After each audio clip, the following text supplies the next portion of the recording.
এদের গায়ে থুতো দেওয়া উচিত, পচা ডিম ছুঁড়ে মারা উচিত, যাতে বাড়ি থেকে বেড়াতে এরা লজ্জা পায়, ভয় পায়। আমি তো এটাই মুর্শিদাবাদের মানুষকে আহ্বান করব। এই তিনজন এমপি কিন্তু মুসলিমদের 90% ভোটে হাসফুল চিহ্ন নিয়ে তারা নির্বাচিত। কোটি কোটি টাকা লুটেছে, অ্যারেস্ট হচ্ছে, ডিম ছুটছে, দুর্বলতা তাদের রয়েছে, যে মমতা ব্যানার্জিকে ব্যবহার করেছে, ভেঙে চুরমার হয়ে গিয়েছে। তৃণমূল কংগ্রেস 4 মের আগে পর্যন্ত মমতা ব্যানার্জির নেতৃত্বে, তার ভাইপো অভিষেক বন্দ্যোপাধ্যায়ের নেতৃত্বে বাংলার মানুষের সঙ্গে যে মিথ্যাচার, প্রতারণা, তোলাবাজি এবং লিডারশিপ, জেলায় জেলায় লিডারশিপ করতে গিয়ে, জনপ্রতিনিধির টিকিট বন্টন করতে গিয়ে যেভাবে আইপ্যাককে ব্যবহার করে কোটি কোটি টাকা লুটেছে গত 15 বছরের ক্ষমতায় আসার পর, তাই আজকে দিকে দিকে পরাজিত টিএমসির নেতারা তারা অ্যারেস্ট হচ্ছে। জনমানুষের সামনে গেলে অ্যারেস্টের পরেও যখন কোর্টে নিয়ে যাচ্ছে, তখনও তাদের বিরুদ্ধে মানুষের ক্ষোভ, ডিম ছুটছে, তাদের বিরুদ্ধে স্লোগান দিচ্ছে, ইত্যাদি ইত্যাদি। আজকে মানুষ তাদের ধিক্কার জানাচ্ছে বা তাদের বিরোধিতা করছে। এবার এই যার কথা বললেন, সাংসদ আবু তাহের, খলিলুর রহমান, ইউসুফ পাঠান, এরা গত 2019 খলিলুর এবং আবু তাহের এমপি হয়েছিল, আবার 24-এও এমপি হয়েছে। আর ইউসুফ পাঠান প্রথম 24-এ এমপি হয়েছে। এই মুসলিম অধ্যুষিত জেলা প্রায় বিজেপির ক্যান্ডিডেট ছিল, কংগ্রেসের ক্যান্ডিডেট ছিল।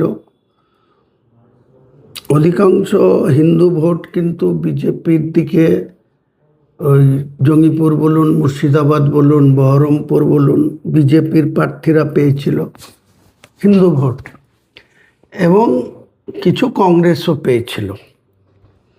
কিন্তু মূলত এই তিনজন এমপি কিন্তু মুসলিমদের 90% ভোটে মমতা ব্যানার্জির প্রতীক ঘাসফুল চিহ্ন নিয়ে তারা নির্বাচিত।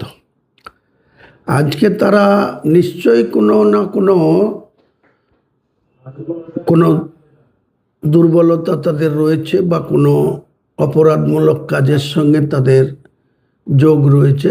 তা নাহলে তারাকে আজকে হঠাৎ করে তৃণমূল দল ক্ষমতাচ্যুত হলো, তারা তো মানুষ, তাদেরকে তো 24-এ মানুষ 5 বছরের জন্য ভোট দিয়েছে। তাহলে তারা অপোজিশনে থেকে বিজেপি সরকারের বিরোধিতা করা বা তৃণমূলের নেতৃত্বের পাশে থাকা, এটা তো তাদের নৈতিক কর্তব্য, বা তারা অবশ্যই সেটা করতে বাধ্য।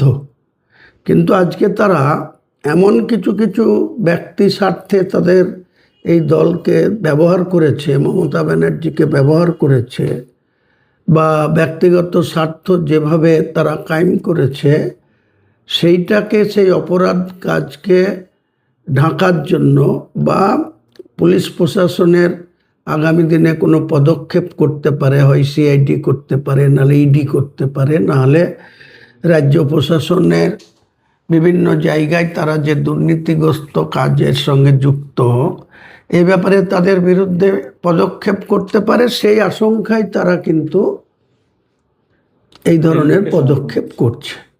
বাংলার মানুষ যেমন ঘৃণা করবে এদেরকে, পাশাপাশি মুর্শিদাবাদের মানুষ আগামী দিনে এদের রাস্তা ছুঁড়ে ফেলে দেবে।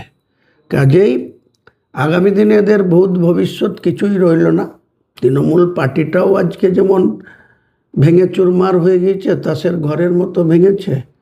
আমরা কিন্তু 1 বছর না, 2 বছর আগে থেকে, 2023 সালের নির্বাচন থেকে এই নেতৃত্বকে বারবার বলে আসছিলাম যে আপনারা, মমতা ব্যানার্জিকে বলেছিলাম যে আপনি পার্টির রাস্তা আপনার নিজের হাতে রাখুন, আপনি অভিষেকের হাতে ছেড়েন না। আর অভিষেক আবার আইপ্যাক নামক এক সংস্থাকে নিয়েছে, যেভাবে নির্বিচারে পঞ্চায়েতের টিকিট বন্টন করতে গিয়ে টাকা, এমএলএর টিকিট বন্টন করতে গিয়ে টাকা, এমপির টিকিট বন্টন করতে গিয়ে টাকা, পৌর সবার টিকিট বন্টন করতে গিয়ে টাকা, টাকা ছাড়া এদের কোনো ব্যাপারই ছিল না। আজকে বুঝতে পারছে মমতা ব্যানার্জি যে কাদের নিয়ে তিনি দলটা করেছিলেন, আর নিজের দল তার রাস অভিষেক বন্দ্যোপাধ্যায়ের হাতে ছেড়ে দিয়ে আজকে তার করুণ পরিণতি বাংলার মানুষ দেখছে। তাই মুর্শিদাবাদের মানুষকে বলবো, এই যে গদ্দাররা আজকে বিজেপির কেন্দ্রীয় মন্ত্রী ভূপেন্দ্র যাদবের বাড়িতে গিয়ে তাদের যে আসল স্বরূপ, তাদের যে ভেতরের যে নোংরামি, সেটার আজকে ওপেন করছে। মুর্শিদাবাদের দিকে দিকে জঙ্গিপুর, মুর্শিদাবাদ, বহরমপুর, যেখানেই এই আবু তাহের খানদেরকে দেখতে পাওয়া যাবে, আমি আমার আম জনতা উন্নয়ন পার্টির সমর্থকদেরও বলবো, এবং যারা কংগ্রেসের তো অবস্থা খুব ক্ষীণ, তারা এই বাংলায় 294টা আসন পেয়ে ভোটে লড়ে মাত্র 2.79% ভোট পেয়েছে, 3%ও পৌঁছাতে পারেনি। তাদেরও যারা সমর্থক আছে তারাও যেন এই নিকৃষ্ট ব্যক্তিদের বিরুদ্ধে প্রতিবাদ করে, এবং তাদের বিরুদ্ধে এরকম যেরকম সোনারপুরে গিয়ে অভিষেক বন্দ্যোপাধ্যায়কে আহত হতে হয়েছিল, দিকে দিকে যেমন আজকে তৃণমূলের যারা গুন্ডা বদমাইশি, তোলাবাজি, টাকা লুটের দিকে ছিল, শওকত মোল্লা অ্যারেস্ট হয়েছে, জাহাঙ্গীর খান অ্যারেস্ট হয়েছে, ওদিকে বিধাননগরের চেয়ারম্যান উনি সব্যসাচী দত্ত, উনি অ্যারেস্ট হয়েছেন। কি বলবো, কাউন্সিলররা অ্যারেস্ট হচ্ছেন।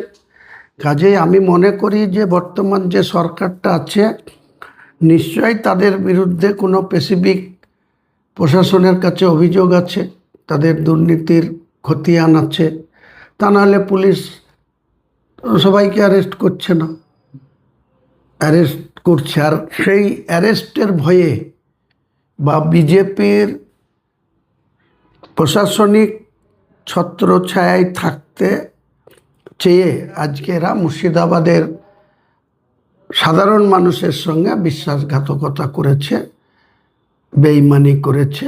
তৃণমূল কংগ্রেসের নেত্রীর সঙ্গে তো করেছেই, বাকি কিন্তু সাধারণ মানুষের সঙ্গেও এই তিনজন ব্যক্তি কিন্তু বিশ্বাসঘাতকতা করেছে।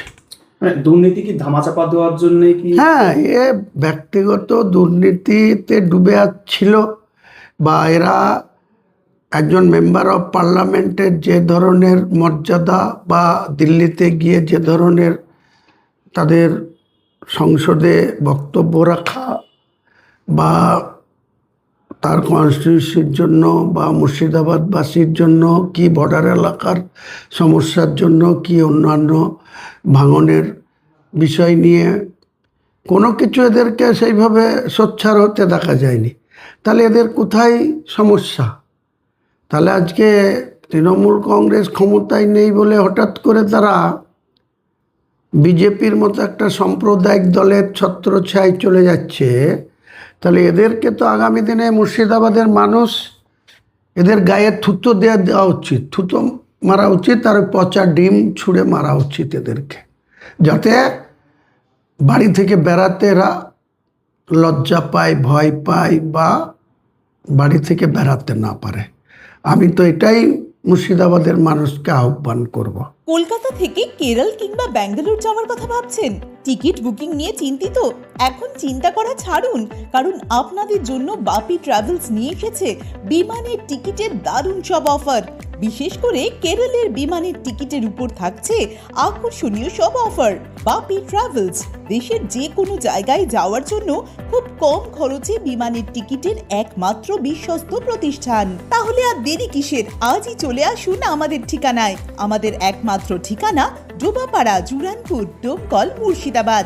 অথবা বিশদে জানতে কল করুন 9775750808 অথবা 9775757508 এই নম্বরে। বাপি ট্রাভেলস, আপনার স্বপ্নের সফরের সঙ্গী।